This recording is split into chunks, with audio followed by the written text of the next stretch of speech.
3D printing, what is it? How does it work? Well, let me show you. Traditional models are made in moulds. They're mass produced, and so you create these really expensive steel moulds, highly polished, that create these sorts of parts and these sorts of things. Very highly detailed, very good. This is off, where's the correct side? This is the Apollo capsule. I think it's Airfix, I'm not sure. And then behind this goes the service module, so it sits on that. But they require really expensive moulds. Well, what we've been doing, I created this yesterday. It's different to the Apollo one in size. That would actually be a lot bigger. Probably size-wise is about the same, but it's the way around. So that's the Orion capsule, which is currently on its way to the moon. So I printed that out yesterday. That's my first ever print. Everything else has been printed by my wonderful daughter Amy.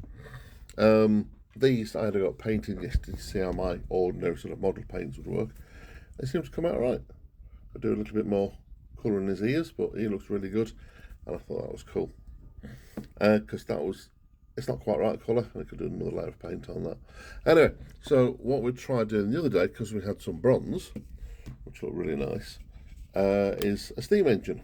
Now I don't know if I can do this one-handed, but that piston barely moves, and when you've got this, so you've got an eccentric shaft here, that's the centre shaft, that's the eccentric, and what that basically does is, as that goes on there and around, it pulls the piece that sits in here, in and out, so that's your steam in, and then it would let it into a valve at one end or the other end of the other side, and it'll blow the piston out or blow the piston in. That's what that did. But whoever designed these designed them all the same size. So for example, if that slot stayed 5mm wide, the piece to go in it was also 5mm wide. There's no account for tolerance, because prints are awesome, individual prints, but they end up with a rough surface. We are looking to smooth that out. Really good. We did a print yesterday of the cat. I've got it here. Let me just put some more extra light on.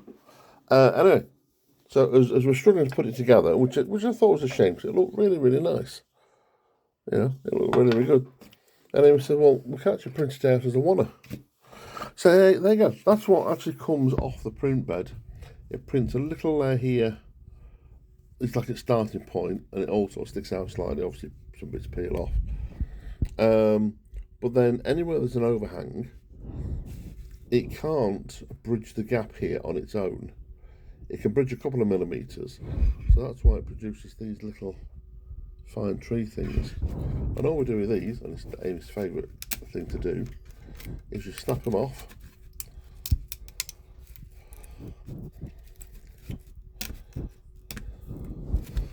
And then it just needs a bit of a tidy underneath.